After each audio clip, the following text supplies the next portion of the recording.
Chapter 1. The Creature. Lake Ullswater is in the northwest of England. It's in a well-known area called the Lake District. It is a popular place for families to visit. People often go there to take photos. They also go to enjoy nature in the summer season. The Lake District is a region with very mild weather. It's often cloudy and summers aren't very hot. Because of this, hikers love Lake Ullswater. Sylvia is one of these hikers. She lives near Lake Ullswater.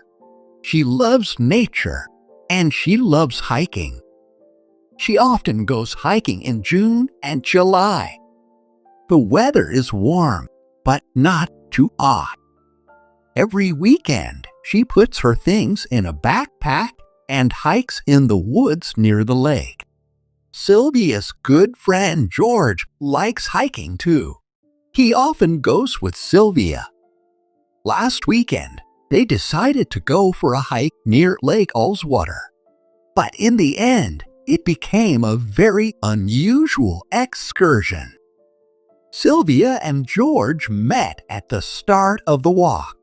"Hi, Sylvia," George shouted from far away. "Hello, George," answered Sylvia. "I'll be right there," shouted George.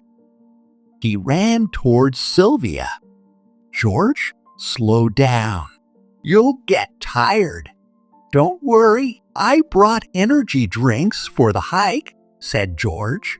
He pointed to his large backpack and laughed. The two friends were very happy to see each other. They talked a little. Then they started their excursion. After a few miles, the path changed. It split into two paths. "Which direction should we go?" asked Sylvia. "To the left or the right?" "Let's go left," replied George. Well, I think I'd prefer to go right." "Why?" Sylvia looked at the woods near the left path. Then she answered, "There are stories about that path. Some people saw a big hairy creature there." "Really? Do you believe those stories?" I don't know. I guess we could go that way," said Sylvia. She looked worried. "Come on, Sylvia. Let's try it." George encouraged her. Sylvia gave him a worried look. Then they walked down the left path. An hour later, George and Sylvia were still on the path. There were trees all around them. It was late afternoon. Sylvia asked George, "Do you think there are strange creatures in these woods?" "I don't think so." "Why not?" "Well, I've never seen a strange creature." "Have you?" "Not in these woods." "Right. So that means we're safe." Sylvia laughed. "I guess so." They continued their hike.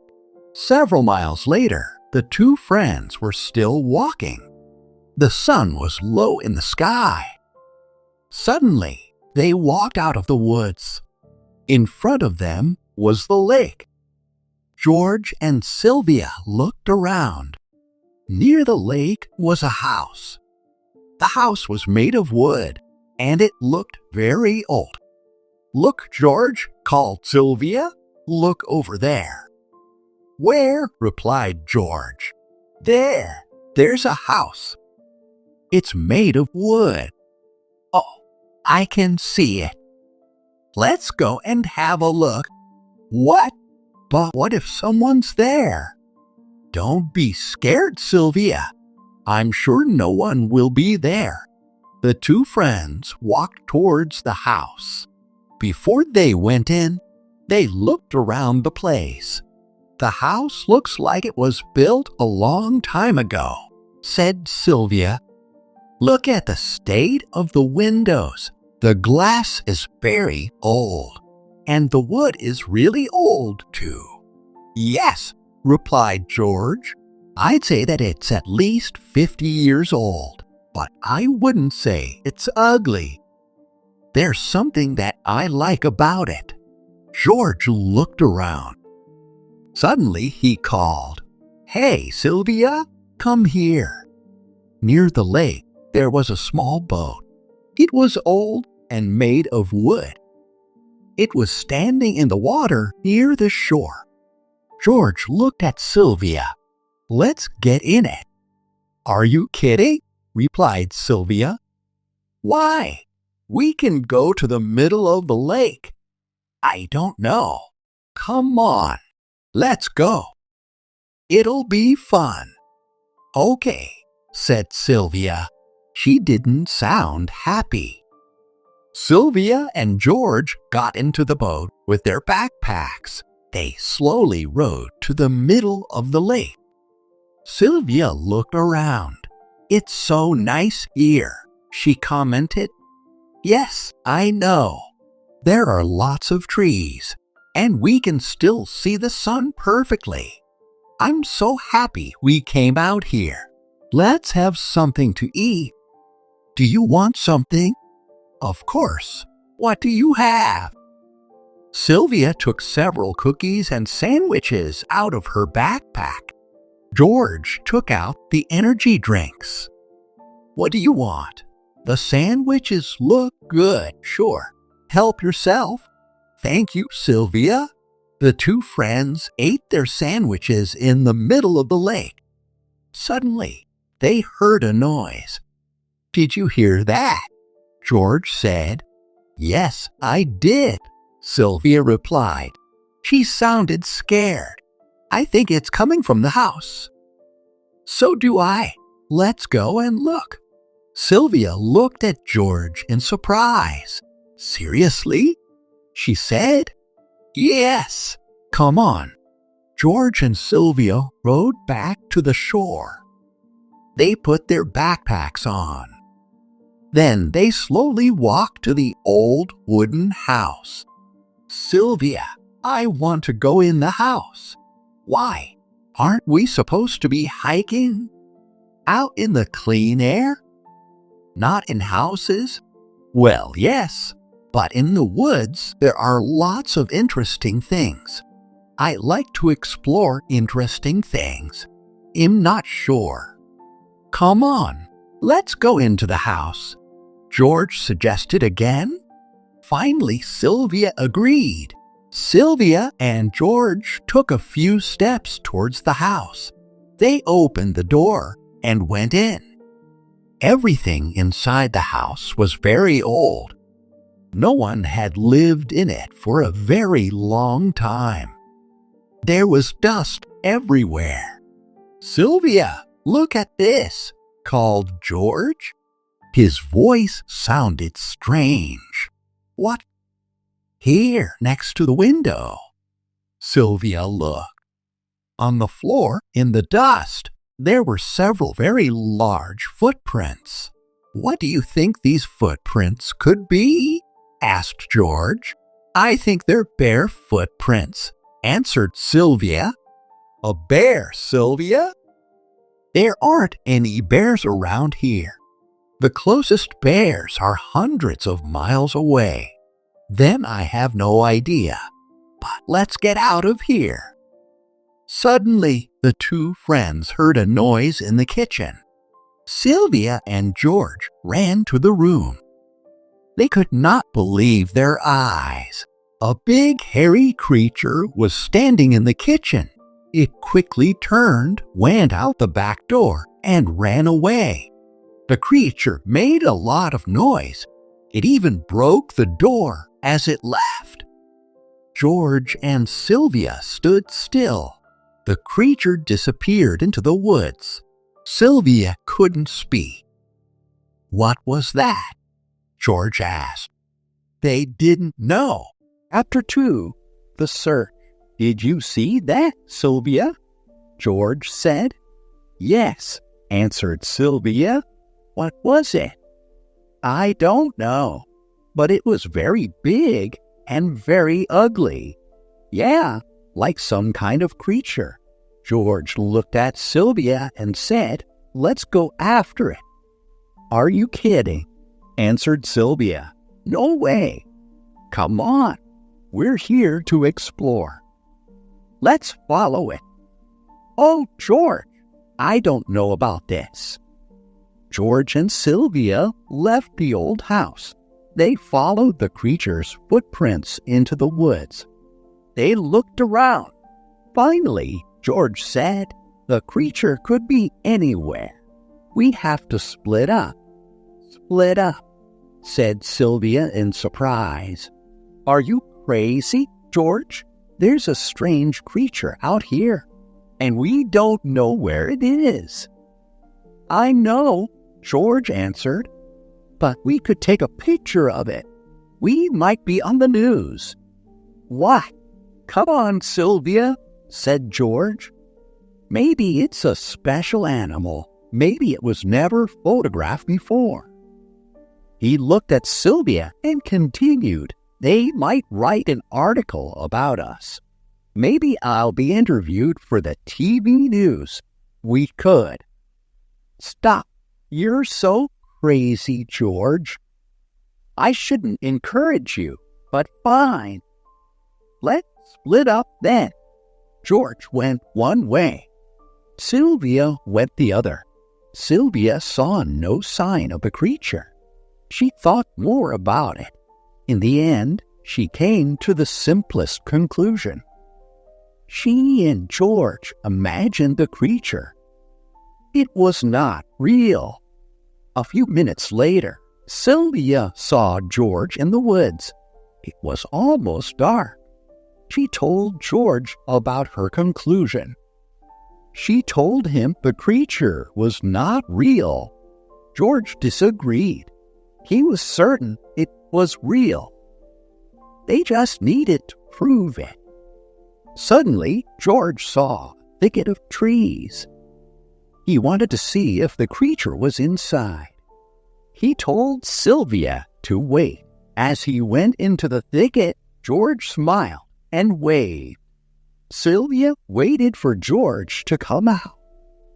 She waited several minutes. No George. She waited nearly half an hour. Still no George. Sylvia looked at her mobile phone. It had no service. She couldn't even call for help. At this point, she was scared. But she couldn't just leave George. Suddenly, she thought, maybe he went back to the house. Maybe this is all a joke. Sylvia walked back to the old house. She looked around. Still no George. She decided to wait. If he was joking, she could joke too. She planned to act normally. She would act as though it was no big deal that he was missing.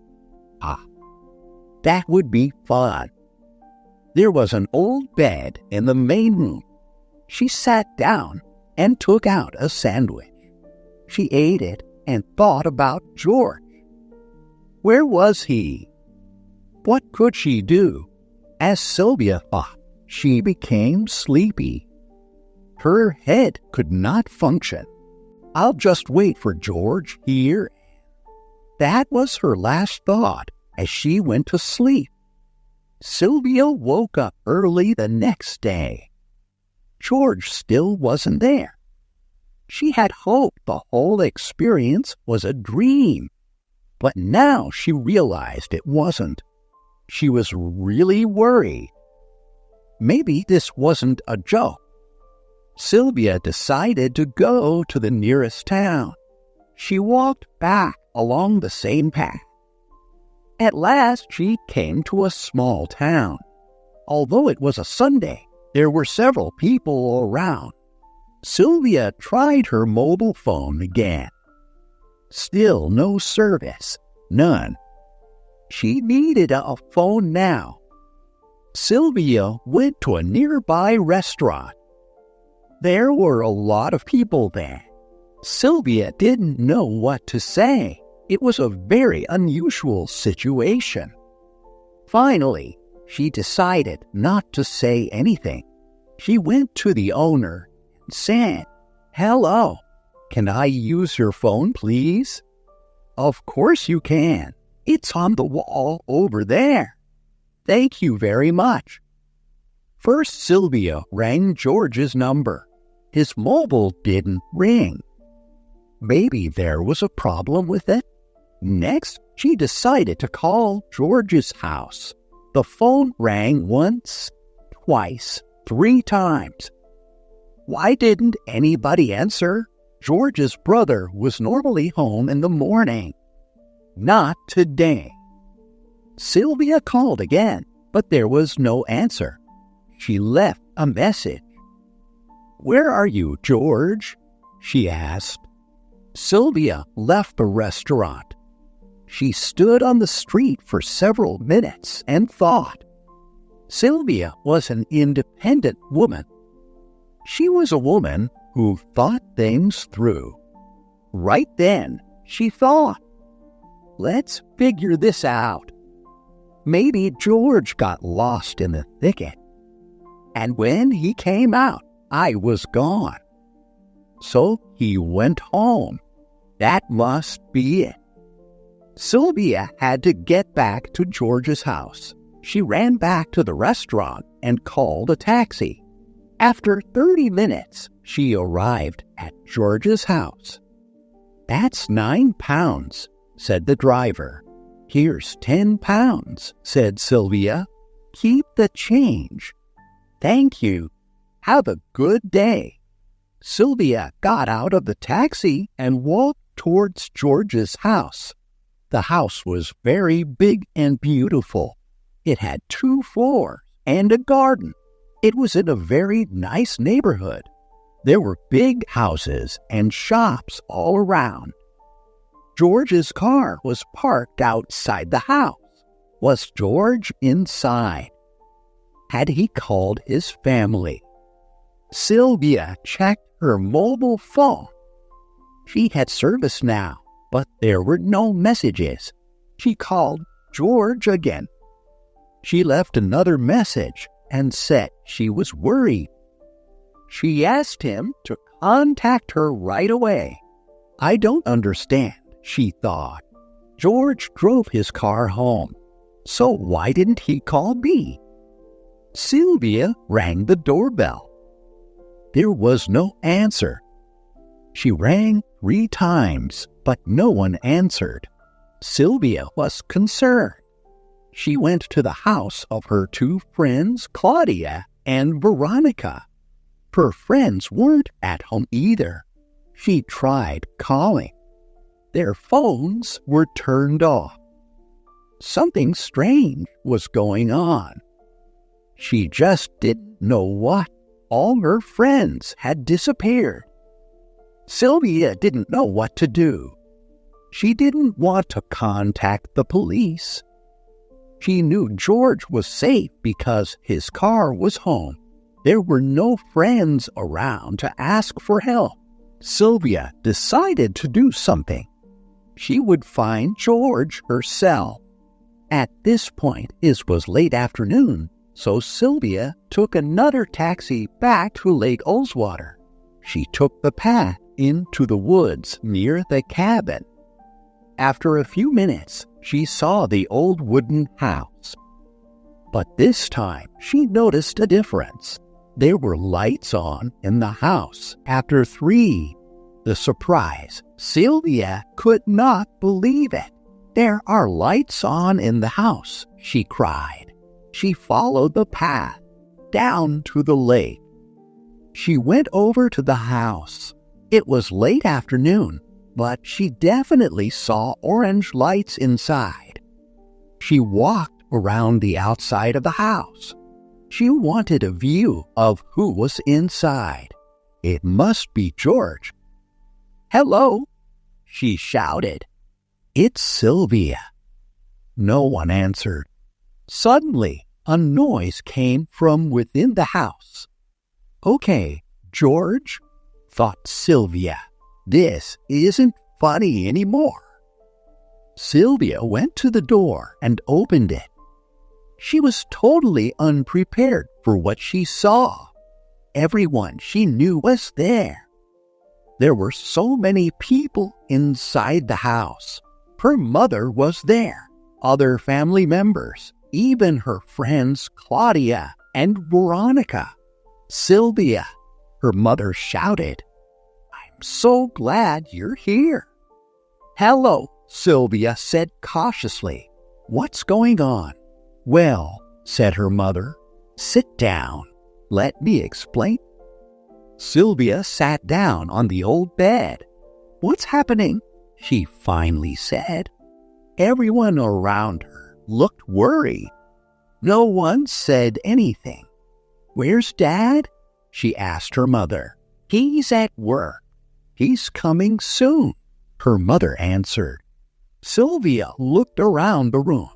"Can someone please tell me what's going on?" she asked. Sylvia's mother stood up and started to talk. "We think George is missing. We believe a creature took him." "What? How do you know that we saw a creature?" "George sent us a message. He said he needed help. Then his mobile went dead. We're here to look for George." "Now?" Sylvia asked with surprise. "Yes, now." Everyone picked up their backpacks. They turned on their torches. They were ready to go and look for George. They left the house and formed groups. Sylvia stopped for a moment at the door. She stood there for a while. "I just don't understand," she thought. "George wouldn't go off alone. He wouldn't want to scare me. And why would he send a message to Mom? Why not me? And why are all my friends here? Not his." She shook her head. Something just doesn't add up. After a moment, Sylvia looked around. She couldn't see the groups. She couldn't see anyone. "Where are you?" she called. "Hello, can anyone hear me?" Sylvia walked towards the woods. Maybe they're all there, she thought. As she walked, she took a torch from her backpack. She turned it on. It was getting dark again. "Where are you all? Is anyone there?" she shouted. No one answered. "I don't understand," she thought. She looked around the dark woods. Suddenly, she turned around. It was better to wait in the old house than to walk in the woods in the dark. Sylvia went back to the house and sat on the old bed again. She waited for a few minutes. No one came. Suddenly, Sylvia heard a noise coming from the kitchen. She got off the bed. She walked slowly towards the kitchen. She tried not to make any noise. She wanted to see what was going on. Maybe it was her friends, her mother. She turned on the torch. Then she saw it, the creature. It was very ugly, and it was coming towards her. Sylvia shouted and ran from the house. "Help! Help!" she cried. No one was there. She ran as fast as she could. But the creature was quicker than she was. It was soon right behind her. Sylvia turned to see it. She fell to the ground in a panic. She was really scared, so she started kicking. The creature had her legs. She couldn't get away. Sylvia kept fighting, but suddenly the creature stopped and got up. It reached down. It wanted to help Sylvia stand up. "What is going on here?" thought Sylvia. Suddenly, Sylvia saw movement around her. All of her friends and family came out of the woods. They had their torches on. But they had something else in their hands, 2 candles. And they were singing something.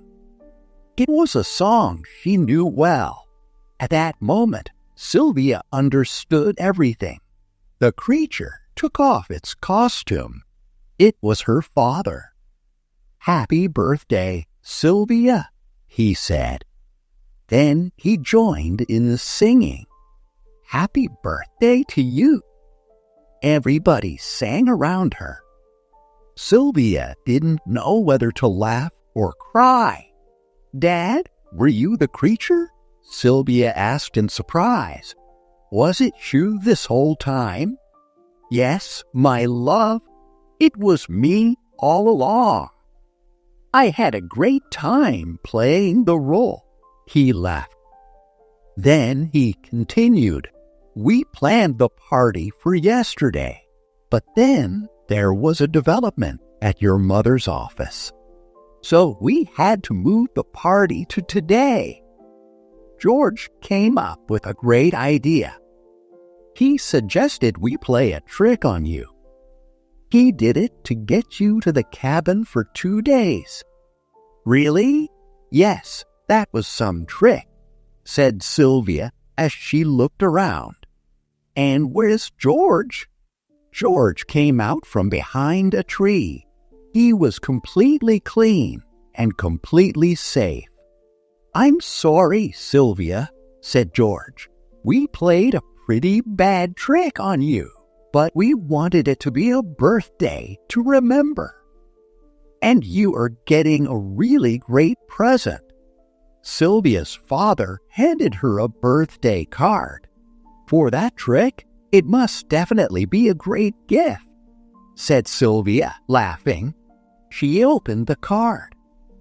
In it, there were several papers. "What is this?" she asked and looked around. Sylvia's friends and family picked her up. They carried her to the front of the house. "We bought you this old house, honey. The house is your birthday present," said her mother. Sylvia's father joined them. "We're going to renovate it together," he added. "It's going to be your summer house." Sylvia started to laugh. Then she started to cry with relief. George was safe. She was safe. And this crazy old cabin was hers. Finally, Sylvia was able to speak again. "Well," she began, "I want to thank you all for the birthday surprise. And Mom, Dad, I can't believe this house is mine. Thank you." Then she looked at her father and George. "Dad, that was quite a performance. I just want to give the creature one important piece of advice. He is not welcome as a visitor anymore." The group laughed and then sang some more. Then they went into the cabin. It was time for coffee and cake. It was also time for a long rest for the birthday girl. When you want to learn English, read, listen, and speak for 1 hour every day.